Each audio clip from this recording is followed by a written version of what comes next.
Llegó 3 horas antes, abrió la puerta de la habitación y lo que vio destruyó 6 años de mentiras en 10 segundos.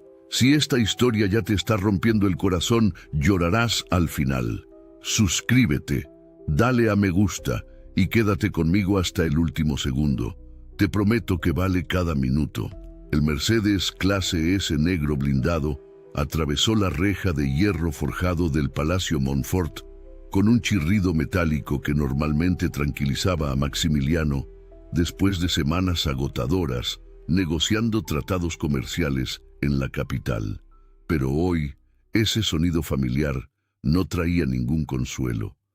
El duque Maximiliano de Montfort, con sus 42 años de edad y una reputación que lo precedía como el señor de hielo en todos los círculos aristocráticos de la región, conducía con las manos aferradas al volante de cuero italiano con tanta fuerza que sus nudillos se habían puesto blancos como la porcelana de Sèvres que adornaba los salones de su palacio.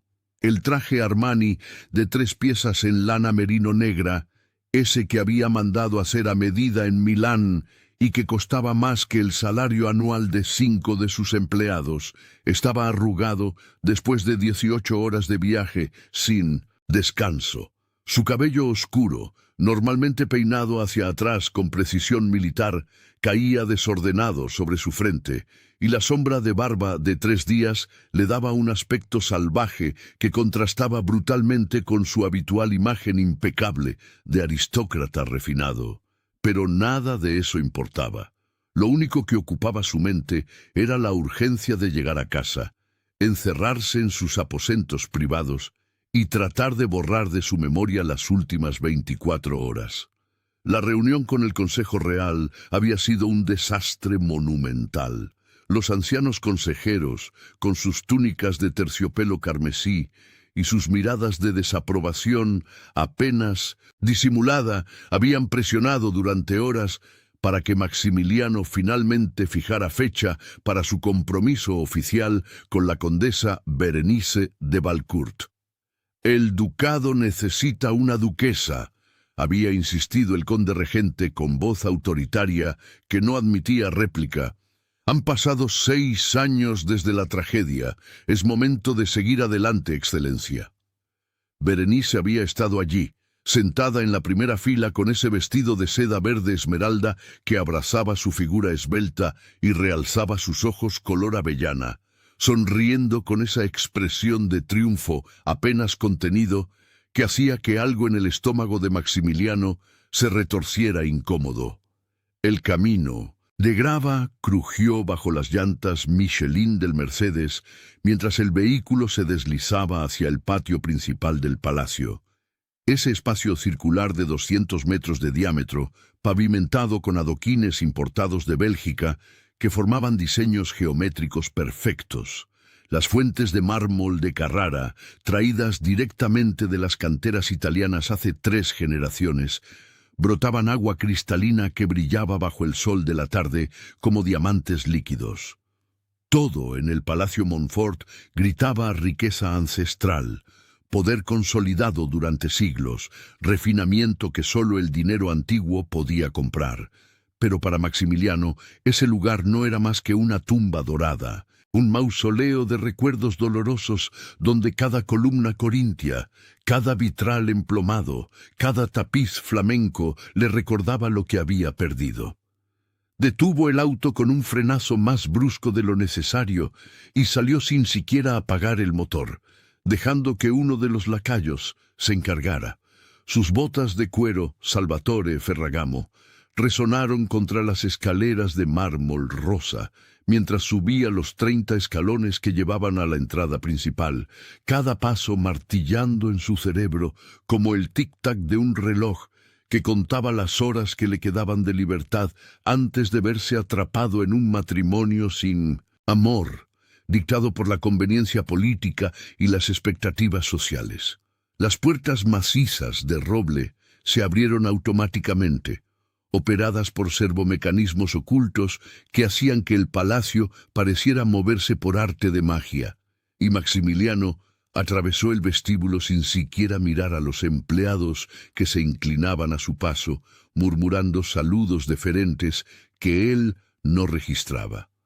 Subió las escaleras hacia el ala privada, esa sección del palacio reservada exclusivamente para la familia ducal, donde las alfombras persas antiguas amortiguaban cada paso y los retratos de sus ancestros lo miraban desde las paredes con expresiones severas que parecían juzgarlo por su debilidad, por su incapacidad de mantener viva la llama que había definido a los Montfort durante 500 años.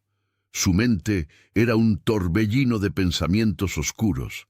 La manera en que Berenice había tocado su brazo durante la cena oficial, con esa familiaridad posesiva que le hacía sentir como una propiedad en lugar de una persona.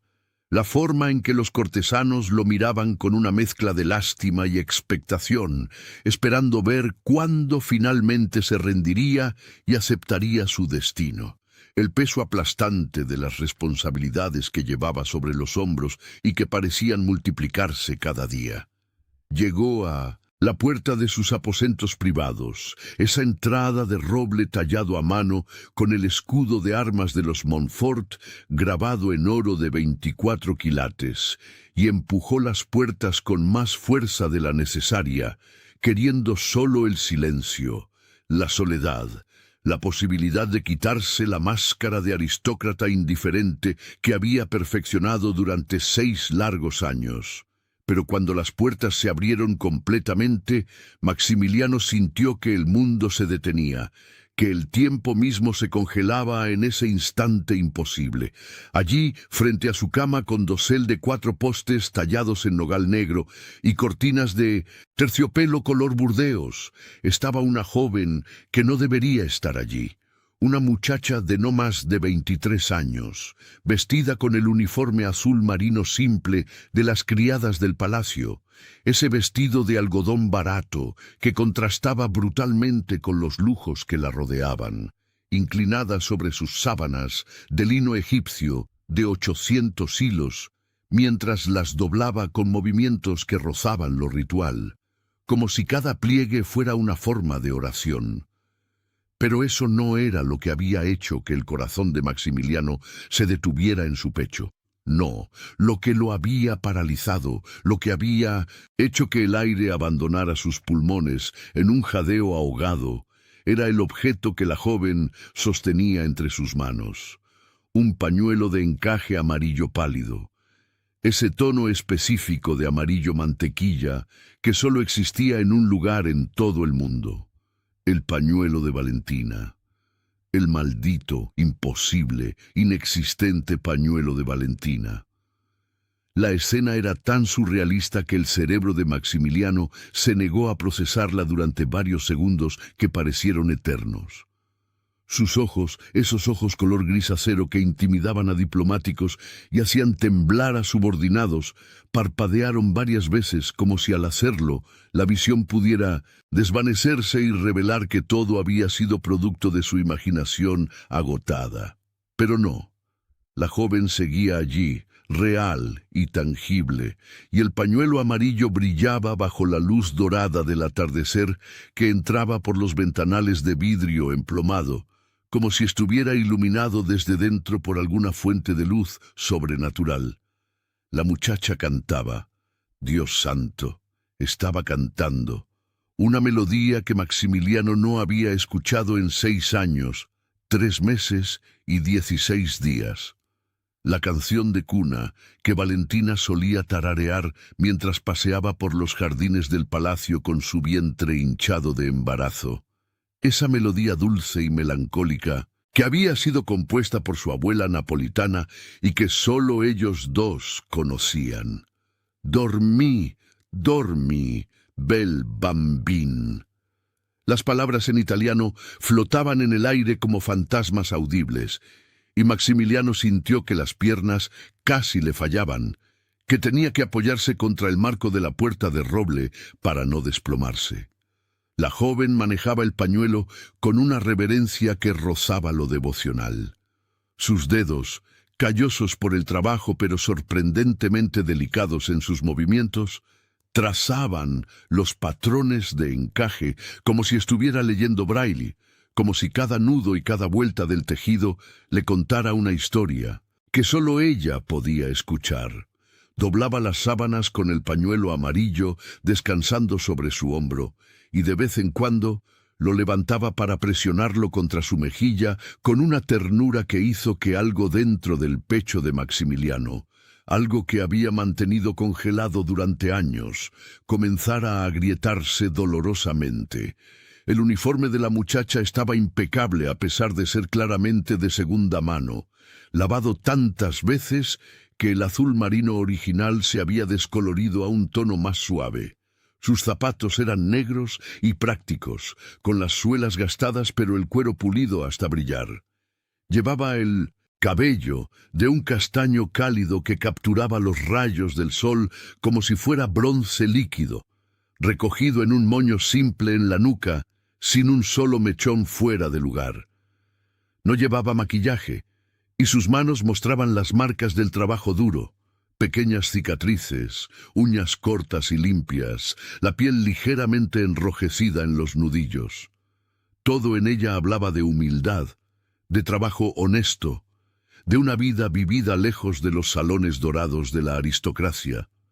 Pero lo que realmente captó la atención de Maximiliano, más allá del imposible pañuelo amarillo, más allá de la canción prohibida, fue la expresión en el rostro de la joven. Sus ojos estaban cerrados mientras cantaba, y en su cara había una paz, una serenidad, una especie de amor puro que Maximiliano había olvidado que podía existir. No era la sonrisa calculada de los cortesanos, ni la expresión de falsa compasión que Berenice había perfeccionado. Era genuino, real, como si la simple acción de cuidar esas sábanas, de preservar ese pañuelo, le trajera una alegría profunda que no necesitaba audiencia ni recompensa. El maletín de cuero italiano que Maximiliano había llevado aferrado durante todo el viaje se deslizó de sus dedos entumecidos y golpeó el suelo de mármol con un ruido sordo que resonó en la habitación como un disparo. La joven se giró bruscamente, sus ojos color miel abriéndose enormemente al ver al duque allí parado, tan temprano, tan inesperadamente. El pañuelo amarillo se escapó de su hombro y flotó hacia el suelo en cámara lenta, girando en el aire como una hoja de otoño, y Maximiliano observó su descenso con una fascinación hipnótica, incapaz de apartar la mirada. «¡Mi señor!», exclamó la joven, y su voz tenía un acento suave que Maximiliano reconoció como propio de las regiones rurales del sur, del ducado.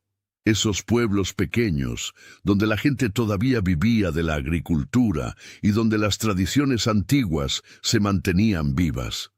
Cayó inmediatamente de rodillas con una gracia que hablaba de práctica, de incontables horas aprendiendo el protocolo apropiado para dirigirse a la nobleza, y agachó la cabeza tanto que su frente casi tocaba el suelo de mármol. Sus manos temblaban visiblemente mientras recogía el pañuelo amarillo del piso con movimientos torpes por el pánico, y Maximiliano pudo ver cómo las lágrimas comenzaban a formarse en las comisuras de sus ojos, brillando como pequeños diamantes bajo la luz del atardecer. «Perdóneme, Excelencia, por favor, perdóneme», suplicó la muchacha, y su voz se quebraba con cada palabra, el terror palpable en cada sílaba. No sabía que volvería tan temprano.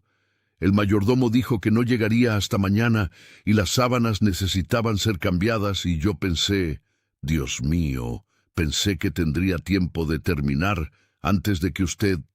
Sus palabras se atropellaban unas con otras, cayendo de sus labios en una cascada desesperada de disculpas y explicaciones que se mezclaban hasta volverse casi incoherentes. Pero Maximiliano no la escuchaba. No podía.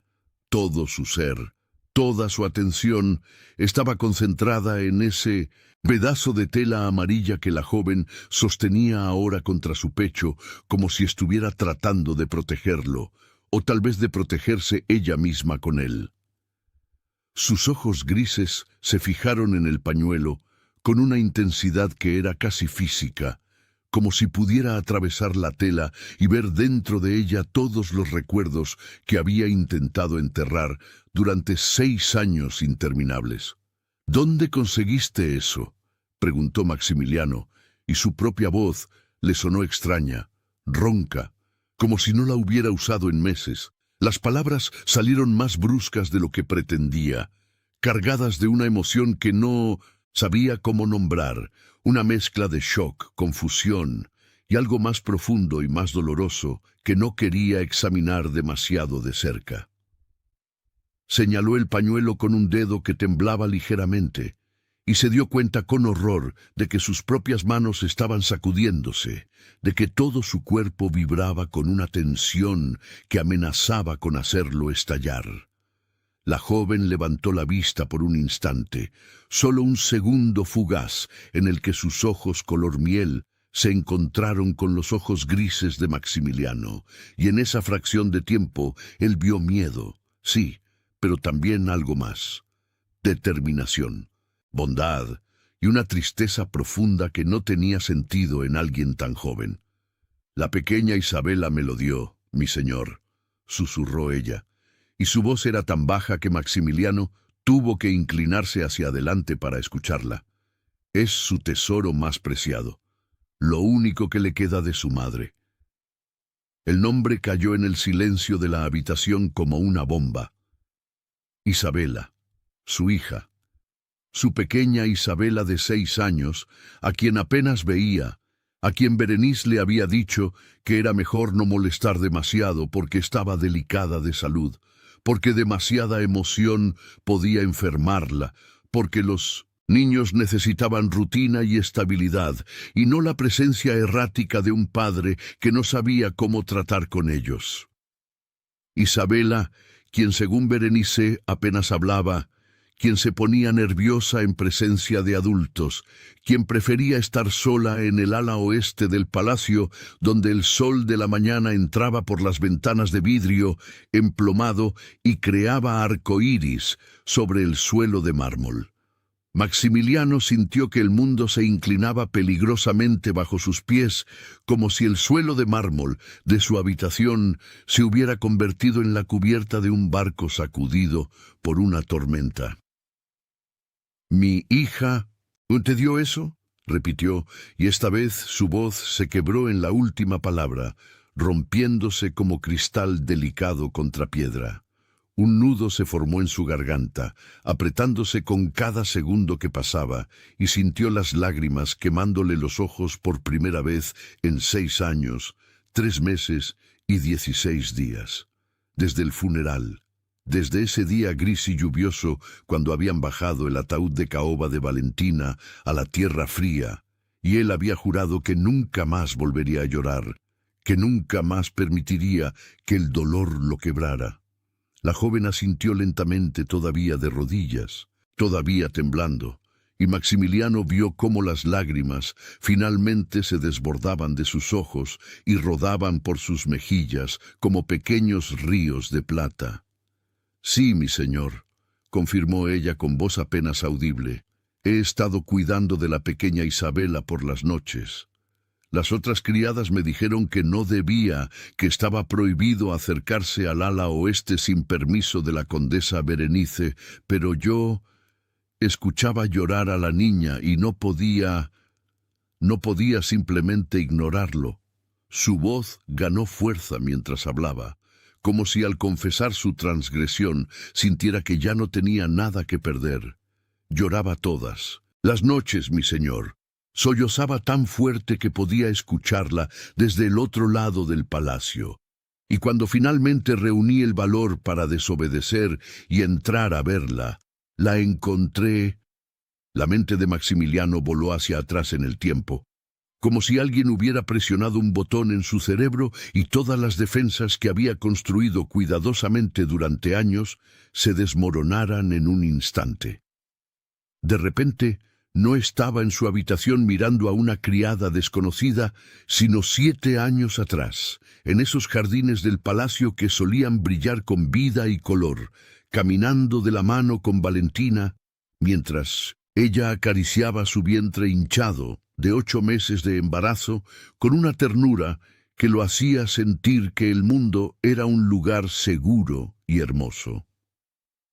Valentina había sido una mujer extraordinaria, diferente a todas las damas aristocráticas que Maximiliano había conocido en los círculos sociales de alta sociedad. Hija de un conde menor de origen napolitano, había llegado al ducado acompañando a su padre en una misión diplomática cuando Maximiliano tenía 28 años y acababa de heredar el título tras la muerte prematura de su propio padre. La había visto por primera vez en el baile de gala de 1900 primavera, vestida con un traje de seda color marfil que contrastaba con su cabello negro azabache y sus ojos oscuros como la noche italiana. Pero lo que lo había cautivado no fue su belleza, sino la forma en que reía con una carcajada sincera y cristalina que llenaba toda la sala, sin preocuparse por el protocolo que dictaba que las damas de la nobleza debían reír con delicadeza detrás de sus abanicos de encaje. Valentina reía con todo el cuerpo, con los ojos brillando y la cabeza echada hacia atrás. Y Maximiliano había sentido que su corazón congelado por años de educación aristocrática estricta se derretía un poco con cada nota de esa risa. Se habían casado 6 meses después, en una ceremonia que había sido la sensación de toda la temporada social. El palacio había sido decorado con miles de rosas blancas importadas de los jardines reales de Versalles, y Valentina había caminado por el pasillo de la capilla ducal con un vestido de encaje veneciano que había tardado 12 costureras 6 meses en completar. Maximiliano recordaba cómo le temblaban las manos cuando le colocó el anillo de oro blanco con incrustaciones de diamantes en el dedo, cómo había tenido que parpadear rápidamente para disipar las lágrimas cuando ella le había sonreído con esa sonrisa que lo hacía sentir que finalmente había encontrado su hogar. Los primeros 5 años de matrimonio habían sido perfectos en una manera que Maximiliano no sabía que existía fuera de las novelas románticas. Valentina había transformado el palacio de un museo frío y formal en un hogar cálido y lleno de vida. Había despedido a la mitad del personal aristocrático y había contratado gente del pueblo, personas sencillas y trabajadoras que realmente apreciaban sus empleos en lugar de verlos como meros escalones sociales. Había abierto los salones privados del palacio para organizar clases de música y arte para los niños del ducado, sin importar su clase social. Había convencido a Maximiliano para pasear por el mercado los domingos por la mañana, disfrazados como ciudadanos comunes, comprando pan recién horneado y quesos artesanales directamente de los productores mientras conversaban con la gente y escuchaban sus preocupaciones. Y entonces había llegado el embarazo. Valentina había llorado de alegría cuando el médico confirmó lo que ella ya sospechaba, y había corrido hacia Maximiliano con una carcajada infantil que había llenado todos los rincones del palacio. «Vamos a ser padres. Tendremos un bebé, mi amor, una pequeña vida que será la mezcla de nosotros dos». Maximiliano la había levantado en brazos y la había girado en círculos hasta que ambos cayeron mareados sobre el sofá de terciopelo del salón privado, riendo como adolescentes enamorados. El embarazo había sido saludable, sin complicaciones. Valentina brillaba literalmente. Su piel tenía un resplandor dorado y sus ojos parecían capturar la luz de manera especial.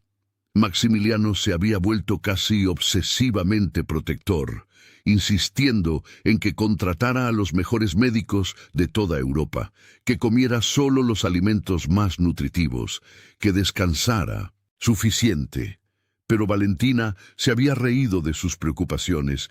«No estoy enferma, amore mío, estoy embarazada. Es lo más natural del mundo. Las mujeres han estado teniendo bebés durante milenios sin toda esta pompa».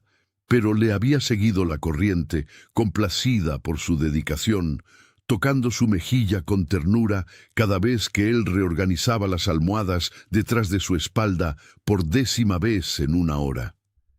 Habían elegido el nombre Isabella juntos, acostados en la cama una noche de junio, mientras Valentina le guiaba la mano sobre su vientre para que sintiera las patadas del bebé.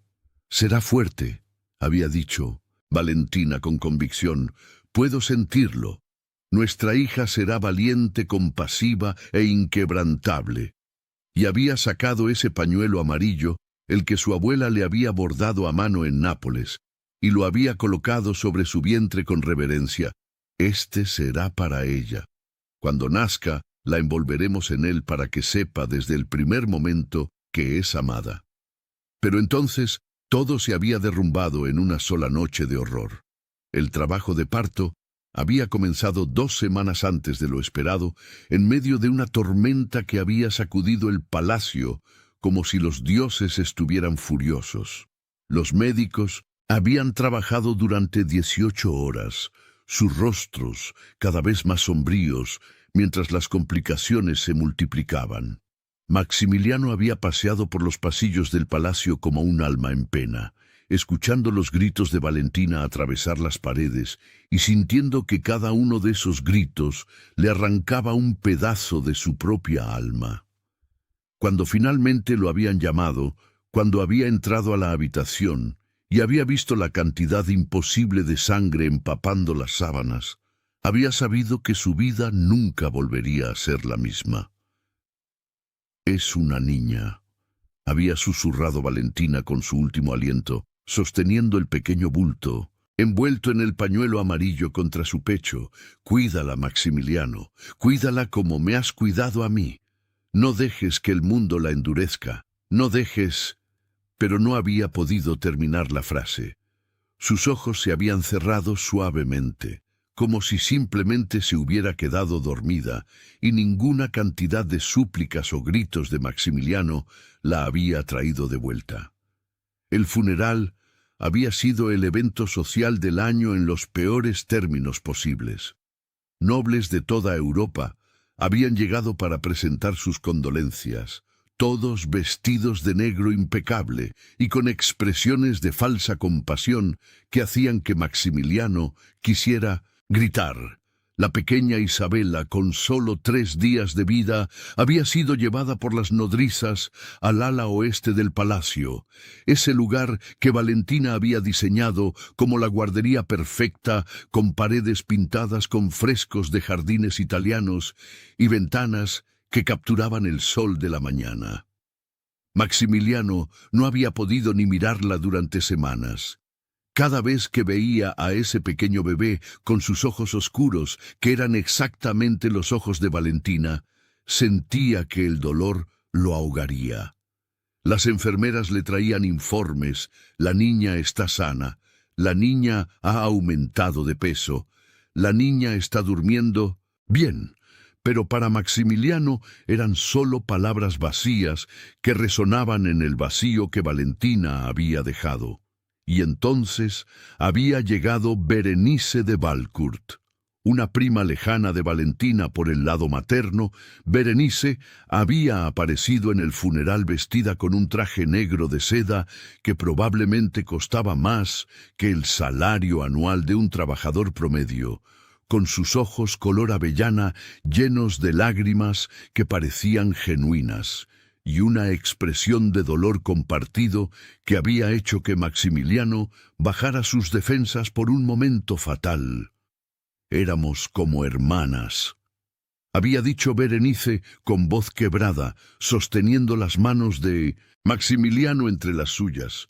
Valentina era la única familia que realmente tenía, y ahora ambos estamos solos en este mundo cruel. Se había ofrecido a quedarse, a ayudar con los asuntos del palacio, a ser un apoyo durante este tiempo difícil, y Maximiliano, sumido en su dolor y desesperado por cualquier conexión con el pasado de Valentina, había aceptado sin siquiera cuestionarlo. Al principio, Berenice había sido una presencia tranquilizadora. Se había encargado de organizar los asuntos del palacio con eficiencia impresionante, había respondido a las cartas de condolencia, había gestionado las finanzas domésticas que Maximiliano había descuidado completamente en su duelo y había comenzado a hacer sugerencias sobre Isabella. «El bebé necesita estabilidad», había dicho con tono preocupado pero firme. «Demasiadas visitas, demasiada estimulación no es buena para un infante tan frágil. Los médicos recomiendan mantener un ambiente tranquilo y predecible». Maximiliano, que no sabía absolutamente nada sobre cómo cuidar a un bebé y que todavía no podía mirar a Isabella sin sentir que el corazón se le rompía, había aceptado. Berenice había contratado nodrizas especializadas. Había establecido horarios estrictos, había insistido en que Isabella estuviera en el ala oeste del palacio, lejos del ajetreo de los asuntos ducales. Los meses se habían convertido en años y Maximiliano se había transformado lentamente en el señor de hielo que todos conocían. Se había sumergido en el trabajo, expandiendo el imperio comercial de los Montfort hasta niveles sin precedentes, negociando tratados que triplicaron la riqueza del ducado, pero su corazón se había congelado. Las pocas veces que visitaba a Isabella, siempre bajo la supervisión de Berenice, encontraba a una niña pálida y silenciosa que lo miraba con ojos enormes, llenos de algo que él no sabía interpretar. ¿Miedo? ¿Confusión? ¿Dolor? No lo sabía, y francamente, había sido más fácil no averiguarlo. Berenice le aseguraba que era normal, que los niños pequeños a menudo eran tímidos, que Isabella simplemente necesitaba tiempo para acostumbrarse a él. Ahora, mientras regresaba bruscamente al presente y miraba a la joven criada que todavía sostenía el pañuelo amarillo contra su pecho, Maximiliano sintió que todas esas mentiras, todas esas justificaciones que se había dicho a sí mismo durante años, se desmoronaban como castillos de arena bajo una ola gigante. «¿Qué quisiste decir con que la encontraste?», preguntó con voz tensa, avanzando un paso hacia Helena, quien se encogió instintivamente, pero no se movió. «¿Cómo estaba mi hija cuando entraste a verla?» Helena tomó un respiro profundo, y Maximiliano vio cómo su expresión cambiaba de miedo a algo más fuerte, algo que se parecía a una determinación feroz. «Estaba sola, mi señor», dijo ella, y ahora su voz tenía un tono acusatorio que ninguna criada debería usar al hablar con un duque, pero que de alguna manera a Maximiliano no le molestó. Completamente sola en ese cuarto enorme, llorando en la oscuridad. Las nodrizas la habían dejado allí después de asustarla deliberadamente, diciéndole que si hacía ruido, si molestaba a alguien, usted la enviaría lejos. La encontré abrazada a este pañuelo como si fuera su único amigo en el mundo, temblando de miedo y sollozando por su mamá, por usted, por alguien que simplemente la abrazara y le dijera que todo estaría bien. Las palabras golpearon a Maximiliano como puñetazos físicos. Sintió que las piernas le fallaban y tuvo que sentarse en el borde de su cama, el mundo girando a su alrededor mientras procesaba lo que acababa de escuchar. ¿Las nodrizas la asustaban?, repitió mecánicamente, sintiendo que el hielo que había formado alrededor de su corazón comenzaba a resquebrajarse dolorosamente, deliberadamente. Helena asintió, las lágrimas fluyendo libremente ahora por sus mejillas. «Sí, mi señor, he estado cuidándola en secreto durante 3 meses desde que llegué al palacio. Al principio solo entraba para consolarla después de que las nodrizas se iban, pero luego...» Se detuvo, como si estuviera considerando si debería continuar, pero la urgencia en los ojos de Maximiliano la impulsó a seguir. Luego comencé a escuchar cosas. Conversaciones entre las nodrizas y la condesa Berenice.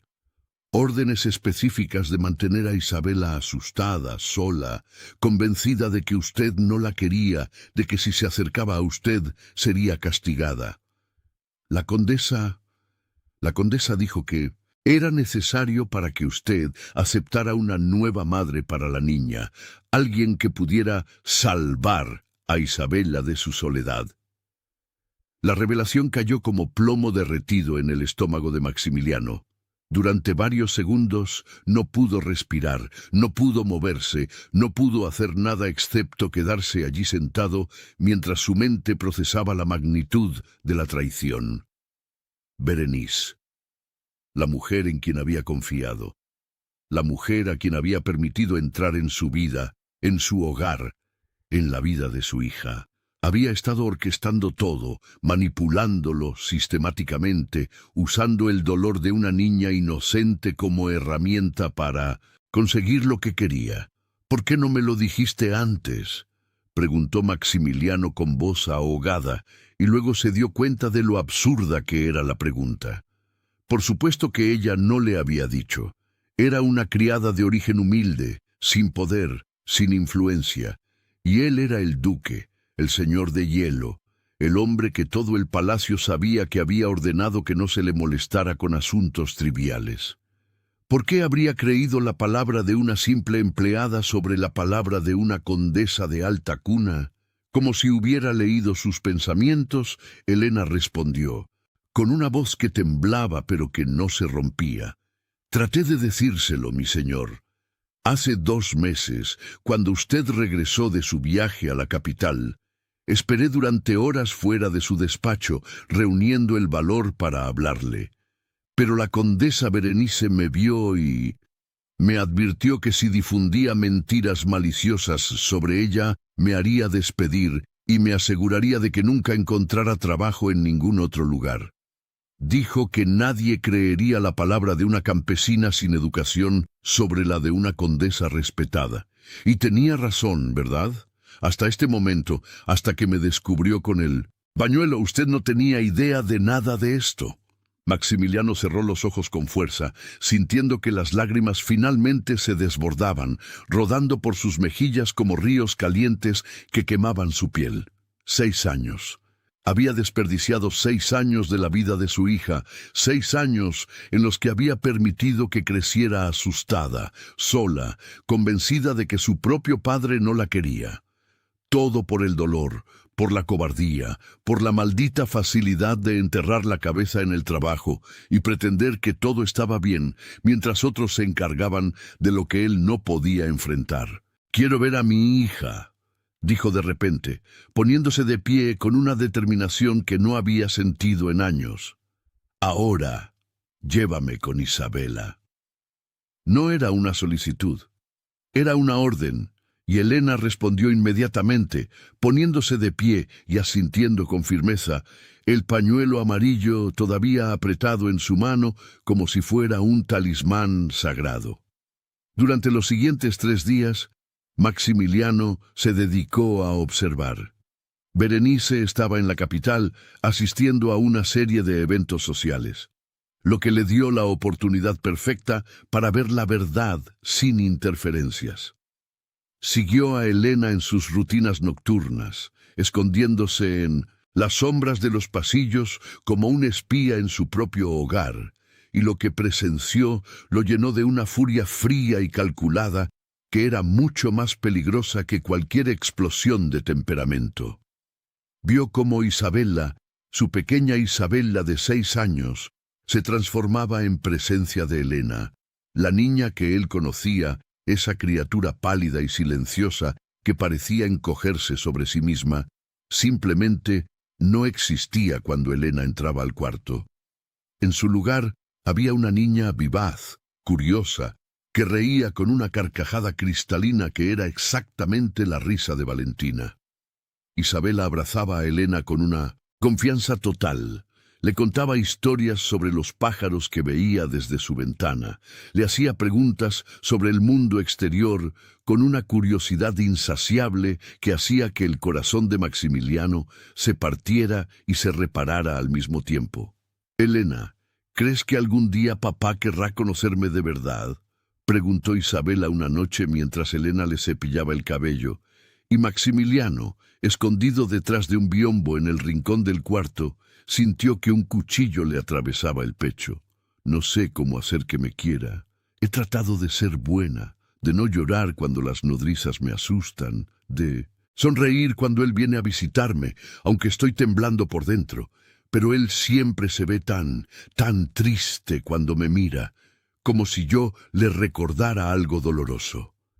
«Tu papá te ama, mi cielo», respondió Elena con voz firme, y Maximiliano vio cómo presionaba sus labios contra la frente de Isabela con una ternura que hizo que sus propias lágrimas volvieran a fluir. «Él te ama más de lo que las palabras pueden expresar. Solo está perdido en su dolor. Pero un día, muy pronto, creo que despertará y verá lo que ha estado perdiendo. Y entonces todo será diferente». No era una mentira piadosa, era una promesa hecha con total convicción, y Maximiliano se juró a sí mismo en ese momento que haría esa promesa realidad sin importar el costo. También vio, con horror creciente, las interacciones de Isabela con las nodrizas que Berenice había contratado. Dos mujeres severas de mediana edad, vestidas con uniformes negros almidonados, que trataban a la niña con una frialdad que rozaba la crueldad. Las escuchó susurrar amenazas cuando pensaban que nadie las oía. «Compórtate, o le diremos a tu padre que has sido mala, y entonces te enviará lejos. No hagas ruido, o todos se molestarán contigo». Vio cómo Isabela se encogía ante su presencia, cómo su pequeño cuerpo se tensaba cada vez que entraban al cuarto, y la rabia que sintió era tan intensa que tuvo que morder su propio puño para no salir de su escondite y despedirlas en ese mismo instante. Pero sabía que tenía que ser estratégico. Berenice había tejido su red durante 6 años. Había comprado lealtades. Había creado una narrativa en la que ella era la heroína benevolente tratando de salvar a una niña difícil. Si Maximiliano actuaba impulsivamente, ella encontraría la manera de retorcerlo, de hacer que él pareciera el malo, de convencer al consejo y a la sociedad de que estaba actuando irracionalmente por influencia de una criada manipuladora. Así que esperó, investigó. Habló discretamente con el personal del palacio, haciéndoles preguntas cuidadosas que revelaron un patrón inquietante. La mayoría de los empleados originales de Valentina habían sido gradualmente reemplazados por gente leal a Berenice. Los médicos que había contratado para supervisar la salud de Isabela eran todos conocidos de Berenice, y sus informes sobre la fragilidad de la niña eran notablemente inconsistentes con lo que Maximiliano veía con sus propios ojos. Descubrió cuentas bancarias ocultas donde Berenice había estado desviando fondos del presupuesto del palacio, no grandes cantidades que llamaran la atención, sino pequeños montos consistentes que durante 6 años habían sumado una fortuna considerable. Y entonces Berenice regresó de la capital con noticias que lo llenaron de una rabia helada. Entró al estudio de Maximiliano sin ser invitada, radiante con un vestido color esmeralda que probablemente había costado más que el salario anual de Elena, sosteniendo una copa de champán francés de añada exclusiva como si ya estuviera celebrando una victoria. «Maximiliano, querido», ronroneó con esa voz dulce que ahora le sonaba venenosa. «Tengo noticias maravillosas. El Consejo Real ha fijado la fecha para nuestro compromiso oficial. Será en 2 semanas, durante el baile de primavera. Todo está arreglado, los invitados confirmados, las flores ordenadas. Finalmente podremos darle a Isabela la familia estable que necesita. Maximiliano levantó la vista de los documentos que había estado revisando, esos papeles que detallaban cada una de las manipulaciones de Berenice durante los últimos 6 años, y la miró con una expresión tan fría que ella dio un paso atrás instintivamente. ¿Una familia estable?, repitió con voz suave, pero mortal. Como la familia estable que le has proporcionado durante estos años contratando nodrizas que la aterrorizaban deliberadamente. Como la estabilidad de crecer creyendo que su padre no la quiere, porque tú te aseguraste de condicionarla para que me tuviera miedo. El color huyó del rostro de Berenice, reemplazado por una palidez fantasmal. No sé de qué hablas, tartamudeó, pero sus ojos color avellana la traicionaron, llenándose de un pánico que confirmó lo que Maximiliano ya sabía. Las nodrizas fueron cuidadosamente seleccionadas, recomendadas por los mejores médicos. Si Isabela tiene problemas emocionales, es porque heredó la melancolía de su madre, no porque... No te atrevas, interrumpió Maximiliano, levantándose de su silla con tanta fuerza que la silla de roble se volcó hacia atrás con un estruendo. No te atrevas a mencionar a Valentina. No te atrevas a usar su memoria para justificar lo que has hecho. Avanzó hacia Berenice, y ella retrocedió hasta que su espalda golpeó contra la puerta del estudio, atrapada. He visto las cuentas bancarias, Berenice. He hablado con el personal que despediste, porque se negaron a seguir tus órdenes de mantener a Isabela aislada. He escuchado las grabaciones de las nodrizas, confesando cómo les pagaste para asustar deliberadamente a una niña de 6 años. ¿De verdad creíste que podrías salirte con la tuya para siempre? Berenice intentó una última estrategia de manipulación, sus ojos llenándose de lágrimas falsas. Maximiliano, por favor, tienes que entender, lo hice todo por nosotros, por nuestro futuro juntos. Isabela estaba tan traumatizada por la muerte de su madre, necesitaba disciplina, estructura. Yo solo traté de darle lo que necesitaba mientras tú te recuperabas. Todo fue por amor. No hables de amor, rugió Maximiliano, y su voz resonó en todo el estudio como un trueno. No tienes idea de lo que es el amor verdadero. El amor no manipula, el amor no destruye, el amor no usa el dolor de un niño como herramienta para conseguir poder y riqueza. Lo que hiciste fue monstruoso y vas a pagar por cada segundo de sufrimiento que le causaste a mi hija. Pero Berenice no iba a rendirse sin una última batalla. Durante los siguientes días, orquestó su contraataque con la eficiencia despiadada que la había llevado tan lejos. Convocó una reunión del Consejo del Ducado, invitando a todos los nobles importantes de la región. Preparó evidencias de que Helena, la humilde criada, había estado robando pertenencias de la difunta duquesa, incluyendo el famoso pañuelo amarillo. Contrató testigos, gente desesperada que estaba dispuesta a jurar lo que fuera por dinero, para que declararan haber visto a Helena saliendo de los archivos privados de la familia con objetos valiosos. El día de la reunión, el gran salón del palacio estaba repleto. Nobles vestidos con sus mejores galas se sentaron en sillas doradas dispuestas en filas perfectas, murmurando entre ellos con voces llenas de curiosidad morbosa. Berenice había corrido la voz de que habría un escándalo importante y nadie quería perdérselo. En el centro del salón, sobre un estrado de mármol, estaba Helena, custodiada por 2 guardias ducales, con las manos atadas frente a ella, pero con la cabeza en alto, sus ojos color miel mirando directamente al frente sin mostrar miedo. Maximiliano observaba desde su trono ducal, ese asiento imponente de roble tallado, con el escudo de armas de los Montfort incrustado en oro, y esperaba. Berenice subió al estrado con la gracia de una actriz consumada, vestida con un traje de terciopelo negro que la hacía parecer una viuda en duelo, y comenzó su acusación con voz temblorosa, llena de falso dolor.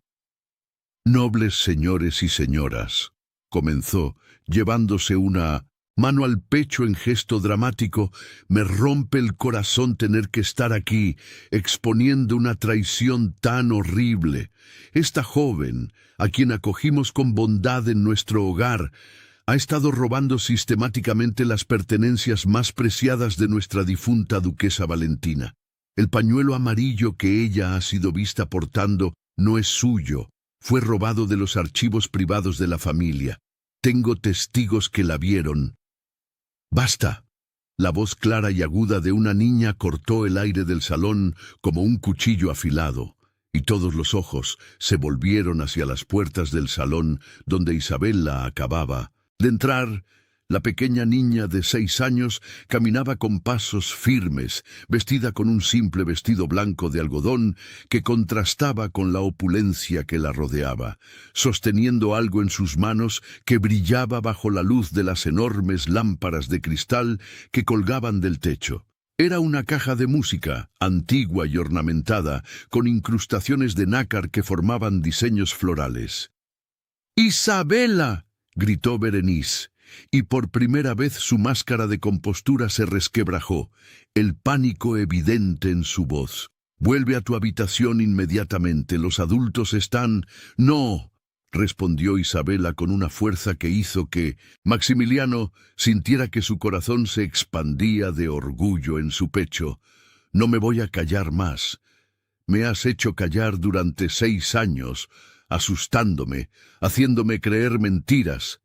Pero Elena me enseñó a ser valiente». La niña avanzó hasta el centro del salón, sus pequeños pies descalzos, silenciosos, sobre el mármol pulido, y levantó la caja de música para que todos pudieran verla. «Esta caja me la dio mi mamá. Ella la usaba para grabar sus canciones, sus poesías, pero yo descubrí que también graba otras cosas». Con manos que solo temblaban ligeramente, activó el mecanismo de la caja. La voz grabada llenó el salón, clara y sin distorsión. Era la voz de una de las nodrizas, hablando con Berenice en lo que obviamente pensaban era una conversación privada. «La niña lloraba de nuevo anoche, así que le dije que si hacía ruido su padre la enviaría lejos para siempre. Eso la cayó rápido, como usted sugirió, mi señora». La voz de Berenice respondió con tono satisfecho. «Excelente.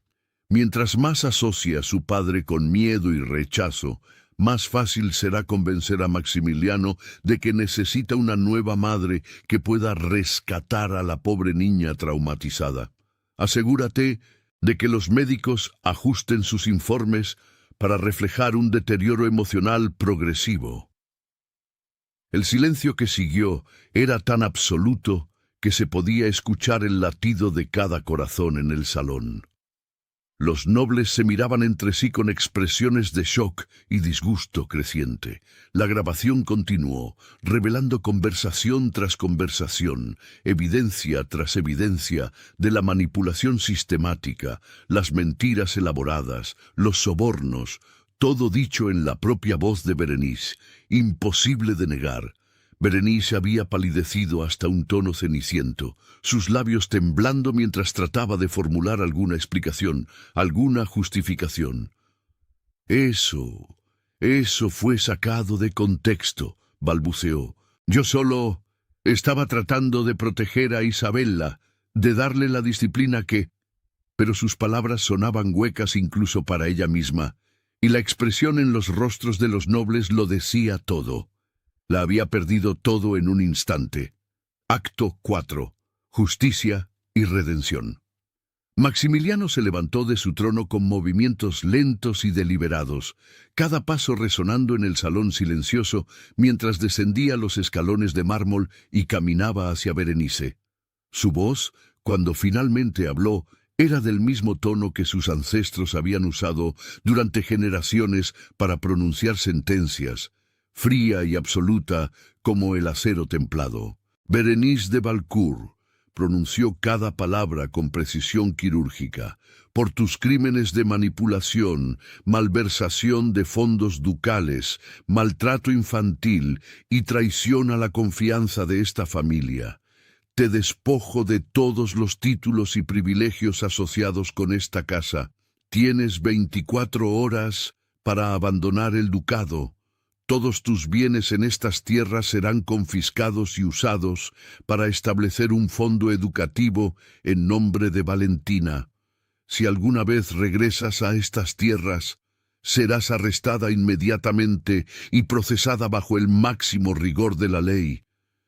Guardias, escórtenla afuera. Berenice intentó un último acto de resistencia, cayendo de rodillas con las manos extendidas en súplica. Maximiliano, por favor, todo lo que hice fue por amor.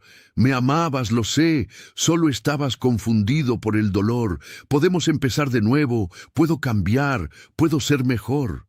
Pero Maximiliano se giró hacia ella con una expresión que era más desoladora que cualquier grito de rabia. Nunca te amé, Berenice, dijo con voz suave pero devastadora.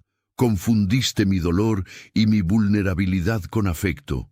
Permitiste que tu propia ambición y tu necesidad de poder te convirtieran en algo monstruoso. No siento pena por ti, solo lástima por la persona que elegiste ser cuando podrías haber sido mucho más. Hizo un gesto con la mano y los guardias la tomaron de los brazos, levantándola sin delicadeza mientras ella gritaba y lloraba, su máscara de compostura finalmente destruida por completo. El salón estalló en murmullos mientras Berenice era sacada a rastras, sus gritos de protesta desvaneciéndose en la distancia. Los nobles se movían inquietos, algunos asintiendo con aprobación ante la justicia servida. Otros simplemente aliviados de haber presenciado el escándalo social del siglo sin estar involucrados directamente. Pero Maximiliano ya no les prestaba atención. Sus ojos estaban fijos en dos personas. Su hija Isabela, parada en el centro del salón con la caja de música todavía en sus manos, y Elena, quien había sido liberada de sus ataduras y observaba la escena con lágrimas silenciosas rodando por sus mejillas. Maximiliano caminó hacia Isabela primero, y cuando se arrodilló frente a ella, bajando hasta quedar a su altura, vio que los ojos oscuros de la niña se llenaban de lágrimas. «Lo siento», susurró, y su voz se quebró en la última palabra. «Lo siento tanto, mi pequeña Isabela. Debí haberlo sabido, debí haber estado allí, debí haber visto lo que estaba pasando. Fui un cobarde que se escondió detrás del dolor, en lugar de ser el padre que necesitabas». Extendió los brazos, no ordenando, sino ofreciendo, y por un momento que pareció durar una eternidad, Isabela simplemente lo miró con ojos llenos de toda la incertidumbre de 6 años de soledad. Pero entonces la niña se arrojó hacia adelante, sus pequeños brazos rodeando el cuello de Maximiliano con una fuerza que habría sido imposible en algo tan pequeño, y sollozó contra su pecho como si todas las lágrimas que había contenido durante años finalmente hubieran encontrado permiso para salir. «Te extrañé», lloró Isabela, y las palabras salían entrecortadas, entre sollozos. «Te extrañé tanto, papá. Cada día pensaba en ti, cada noche soñaba que vendrías y me dirías que me querías, que me abrazarías como ahora, pero tenía tanto miedo de que si te buscaba te molestarías conmigo». Maximiliano la apretó contra su pecho como si su vida dependiera de ello, sus propias lágrimas empapando el cabello oscuro de Isabela, que era exactamente el cabello de Valentina.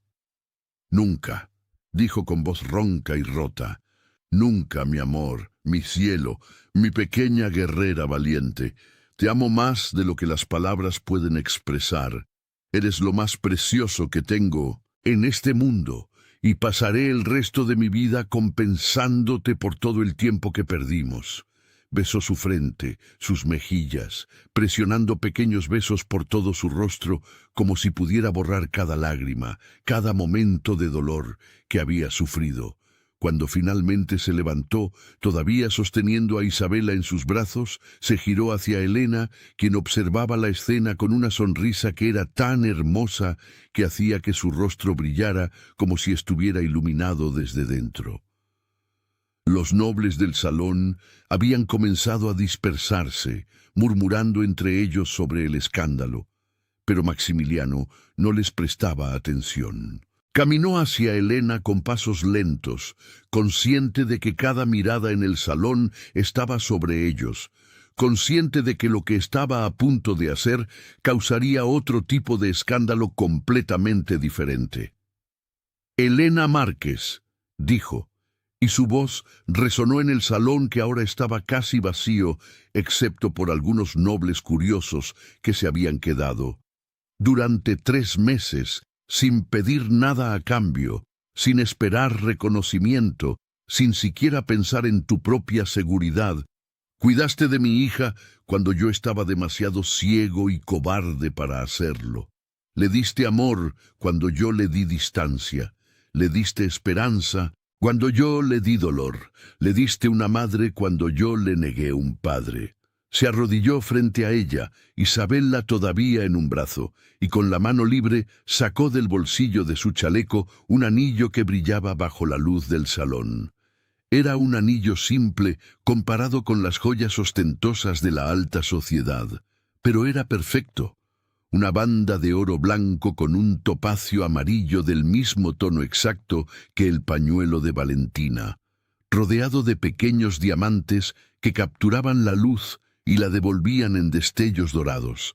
Elena llevó sus manos a sus labios, sus ojos abriéndose enormemente mientras comprendía lo que estaba a punto de suceder. «No soy digno de ti», continuó Maximiliano, y en su voz había una humildad que el señor de hielo nunca había mostrado en público. «Soy un hombre roto que ha cometido errores imperdonables, un padre que falló a su hija de las maneras más básicas, un duque que permitió que el dolor lo cegara a la verdad. Pero tú me has mostrado que todavía hay bondad en este mundo, que todavía hay personas que actúan por amor puro en lugar de ambición, que todavía es posible redimirse si uno tiene el valor de intentarlo». Extendió el anillo hacia ella, sus manos temblando ligeramente. «Elena, me harías el honor de convertirte no solo en mi esposa, sino en la madre que Isabela merece, en la luz que llene este palacio de la vida y el amor que ha perdido. ¿Me permitirías pasar el resto de mi vida tratando de ser digno del amor que has mostrado tan libremente?» El silencio que siguió era el tipo de silencio que contiene respiraciones contenidas, que aguanta el peso de un momento que cambiará todo. Los nobles que quedaban observaban con expresiones que iban desde el shock hasta la fascinación, porque lo que presenciaban era sin precedentes. Un duque de uno de los linajes más antiguos y poderosos de Europa, arrodillado ante una criada de origen humilde, ofreciéndole no solo su corazón, sino su nombre, su título, su mundo entero.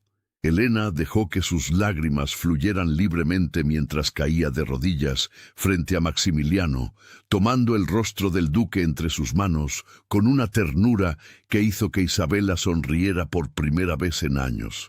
«Sí», susurró Elena, y luego más fuerte, «sí, 1000 veces sí, no porque eres un duque, no, porque ofreces riqueza o poder, sino porque veo en tus ojos el mismo dolor que vi en los ojos de Isabela, la misma necesidad de amor y curación.